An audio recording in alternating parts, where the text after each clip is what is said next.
How might inhaled anesthetics affect the immune system? How might they alter our immune capacity, which is really a very complex phenomenon, as my wife will be happy to tell you, that involves both leukocytes, macrophages, and antibodies. It may involve the formation of DNA. Let's suppose you had some small molecules that could attack DNA directly.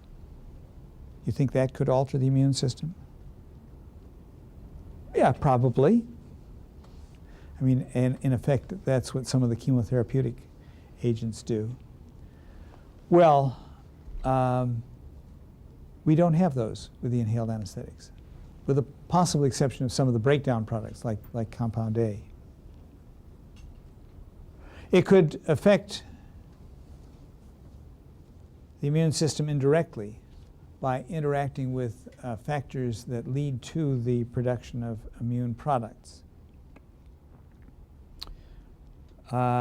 It could affect the immune system by altering precursors, and we talked about that a little bit in our discussion of the inactivation of methionine synthase by nitrous oxide.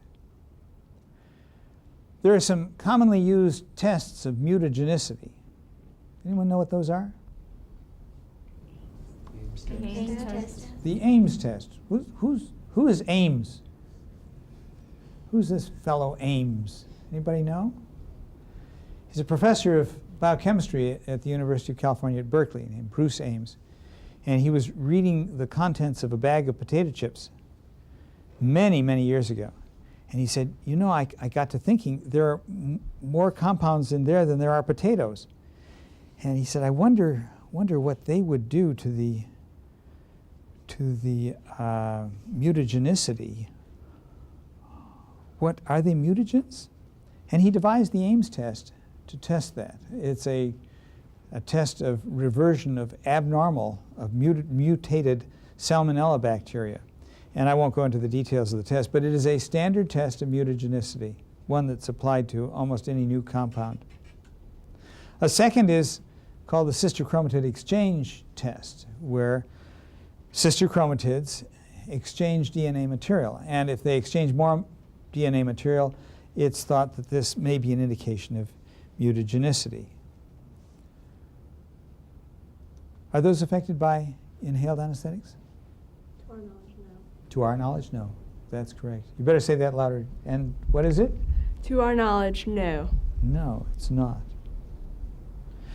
Now, anesthetics and surgery can also compromise the immune system in other ways. For example, the stress of surgery may increase adrenal hormones.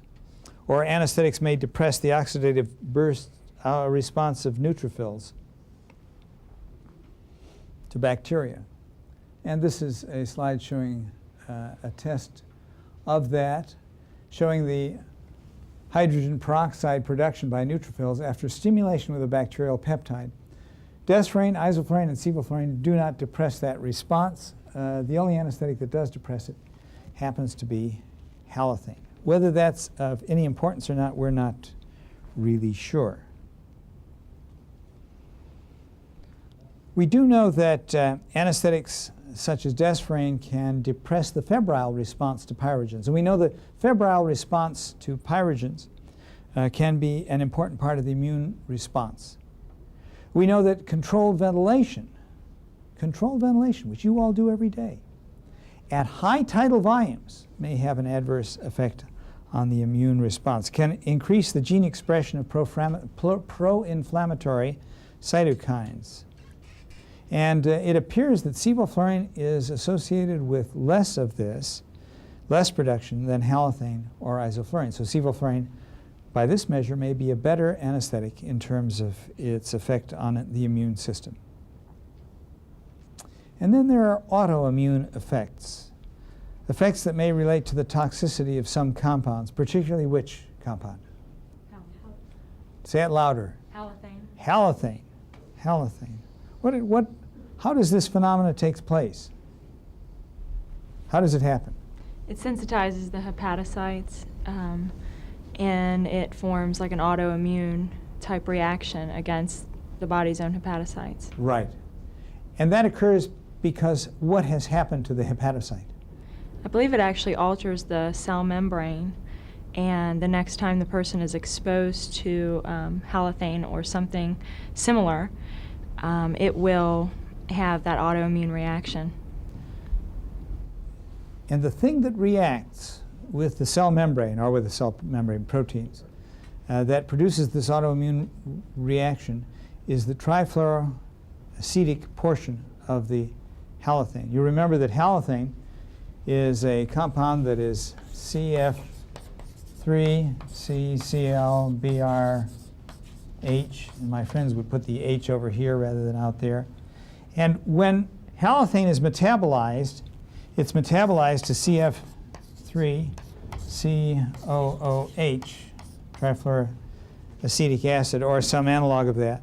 And that oxidative metabolism leading to this, that leads to a binding of this to the hepatic protein, the recognition of that altered hepatic protein as a foreign protein, the formation of antibodies to that protein, which then attack these as foreign substances and destroy the hepatocyte as a consequence.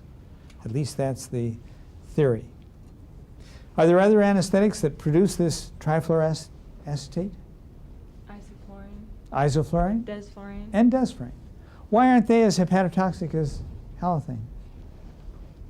They're not metabolized nearly as much as halothane. So their metabolic rate, their production of this, and the amount that's formed is much less. And there is recent evidence that one other compound may produce a similar reaction, but there is no clinical evidence that this is of any importance, and that's compound A. Compound A also may attach itself to hepatic proteins and may produce this response in animal models, but there's, as I say, no evidence for this in humans. Well, that finishes now this part of the book. We've now gone through some of the basic aspects of inhaled anesthetics, and what we're going to go on to next are some issues that relate to the effects of anesthetics on vital systems, on breathing, on circulation, and more.